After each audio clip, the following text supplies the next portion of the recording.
Le ministre des Hydrocarbures, Jean-Marc Tster-Tikaya, rentre d'un séjour de travail au Tchad où il a pris part le 31 mars 2018 à N'Djamena à la 35e session ordinaire des ministres de l'Organisation de producteurs de pétrole africains en sigle APO. Placé sous l'égide du Premier ministre tchadien Albert Payimi Padake, représentant le président de la République du Tchad Idriss Déby Itno, cette session se tenait sous le signe de réforme de l'APO. Reformer cette organisation continentale est une nécessité, reconnaît le secrétaire exécutif de l'APO. Le projet de la réforme a enfin été adopté à Luanda en janvier 2018. Notre objectif premier est de voir notre organisation s'arrimer aux grandes orientations pétrolières et énergétiques mondiales énoncées par les Nations Unies, notamment à travers l'initiative Énergie durable pour tous, l'Union africaine, notamment par rapport à la vision minière africaine, le NEPAD, la Banque africaine de développement, le Conseil mondial de l'énergie, le Conseil mondial du pétrole, etc. Elle doit avoir un positionnement stratégique dans les secteurs énergétiques, pétroliers et gaziers en Afrique et promouvoir ses activités à l'instar des autres organisations similaires comme le PEP. Le Tchad assure la présidence de cette institution. Le ministre tchadien en charge du pétrole plaide pour la revitalisation de l'APO par la concrétisation de cette réforme. La présidence 2017-2018 du Tchad a été marquée par la redynamisation de l'organisation, notamment l'achèvement de la réforme. En effet, le 31 mars 2017, lors de la 34e session du Conseil des ministres de l'Association des producteurs de pétrole africains APA, qui s'est tenue à Abidjan en Côte d'Ivoire, les ministres ont décidé du changement de dénomination de l'association qui devient désormais APO, Organisation des producteurs de pétrole africains, en vue d'allier son statut à celui des organisations similaires. Avec la volatilité de cours de l'or noir, les économies africaines battent de l'aile. La réforme de l'APO est utile pour maximiser l'exploitation et l'exploration des hydrocarbures au bénéfice des États membres, à travers des projets de coopération et d'assistance mutuelle. C'est aussi une immense responsabilité pour notre pays que de mettre en route le processus de réforme institutionnelle décidé à cette occasion, réforme qui se veut porteuse de contribution à un avenir promoteur pour les pays membres de notre organisation. S'il est de nos jours une évidence, c'est que nos États d'Afrique abordent actuellement une phase décisive de leur évolution socio-économique et le pétrole contribue pour la plupart de nos pays à l'essor de nos exportations en dépit de la volatilité de ces cours qui hypothèquent la pleine réalisation de nos programmes de développement au bénéfice de nos populations. C'est pourquoi il me paraît essentiel qu'au sein de l'APO, nous puissions forger les orientations clairvoyantes permettant d'optimiser l'exploitation de cette ressource au bénéfice et pour le plus grand bien de nos pays respectifs et de notre continent dans son ensemble. La 35e session ordinaire des ministres de l'APO a accouché de 5 décisions. Le Conseil des ministres a pris les principales décisions suivantes. 1. L'adoption des rapports de la 34e session et des sessions extraordinaires du Conseil des ministres tenus respectivement le 31 mars 2017 à Abidjan, le 24 juillet 2017 à Abuja et le 19 janvier 2018 à Luanda. 2. L'adoption des états financiers du secrétariat de l'APO au 31 mars 2017. 3. L'adoption des états financiers du fonds APA au 31 mars 2017. 4. L'organisation d'une session extraordinaire du Conseil des ministres de l'APO en République fédérale du Nigeria. 5. L'adoption des statuts, du règlement intérieur et accords cadres de coopération et d'assistance mutuelle entre les pays membres de l'APO.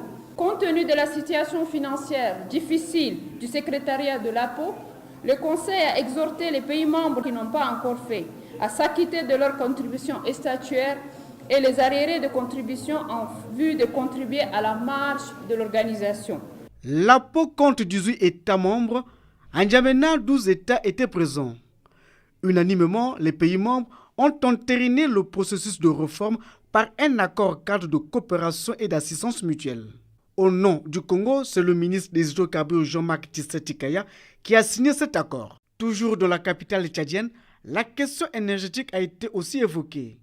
Le ministre congolais des Hydrocarbures, abordé par la presse, a partagé l'expérience congolaise de valorisation du gaz. Il y a déjà quelques années, la République du Congo a investi pour pouvoir utiliser du gaz associé, ne plus le torcher. D'ailleurs, c'est ici l'occasion de signifier que nous avons adhéré à l'initiative Zéro Torchage, l'initiative GGFR conduite par la Banque mondiale. Ce gaz associé a permis de mettre en œuvre un projet d'électrification, un projet donc de production d'énergie.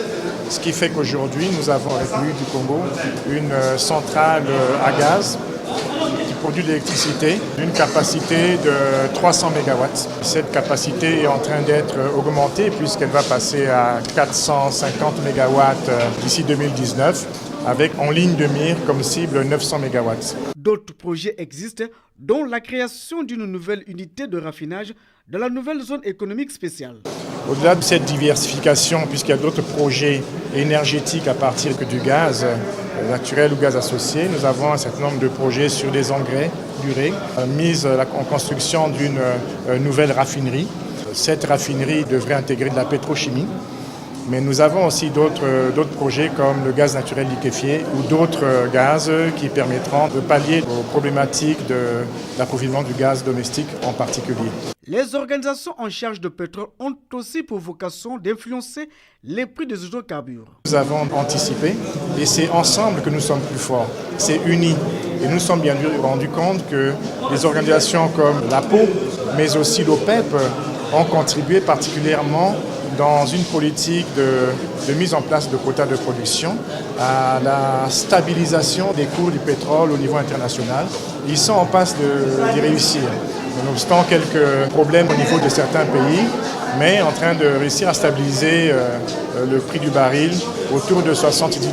Depuis quelque temps, le Congo lorgne l'OPEP.